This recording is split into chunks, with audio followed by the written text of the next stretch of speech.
ఒంగోలు శివారులోని త్రోవకుంటలోని ఓ కళ్యాణ మండపంలో బసవన్నపాలెం గ్రామానికి చెందిన యువకుడికి మైనంపాడుకు చెందిన యువతికి వివాహం జరుగుతోంది.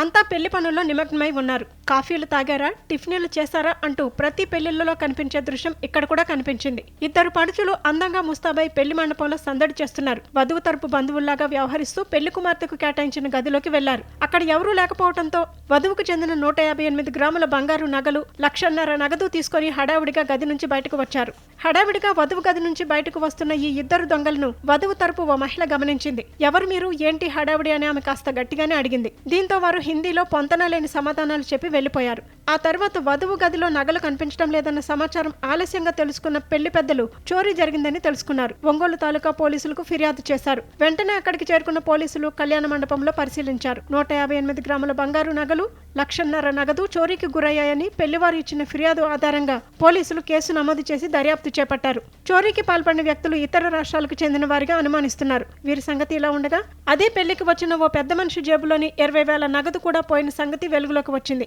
దీంతో వీరి వెనుక పెద్ద గ్యాంగ్ దిగి ఉంటుందని పెళ్లివారు అనుమానిస్తున్నారు. ఎంత బంధువులైనా పెళ్లిళ్లలో జాగ్రత్తగా ఉండాలి సుమా అంటూ చర్చించుకుంటున్నారు.